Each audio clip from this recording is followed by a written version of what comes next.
Começa hoje Histórias de um Douglas.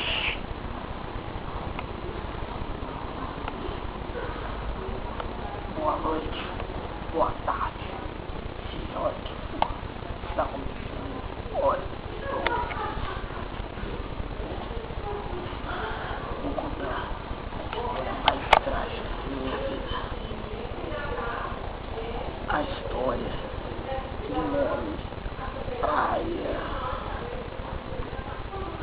Aos 4, 5 anos, no ano, se eu não me engano, de 2008 ou 2007, fui na praia de Santos, passeando, viagem familiar.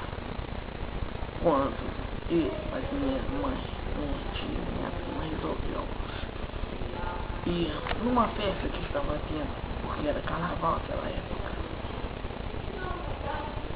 A música estava até legal, a música até boa. Então, como todo homem caçador,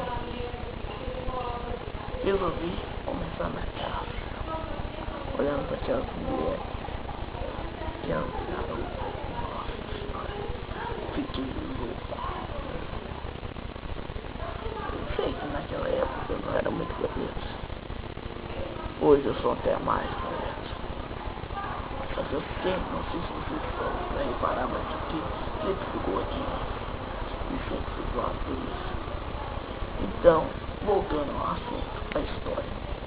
Contar como comecei a paquerar duas meninas. Eu não sei porquê, mas elas olharam pra mim e saíram correndo. Por quê?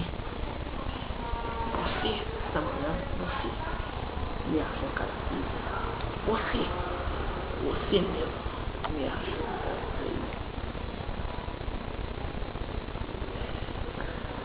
Então, vi uma menina muito feliz com sua amiga.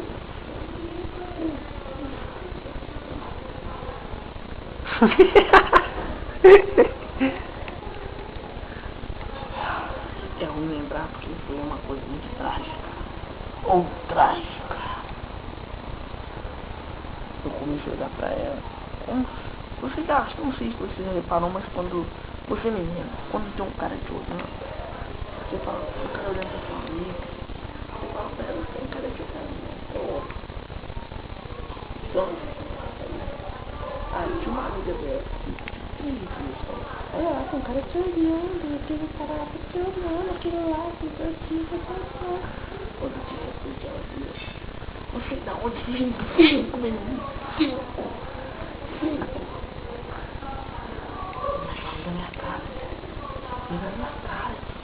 Na minha cara. Deixa nervoso. Por isso eu vou matar o câmera. Não.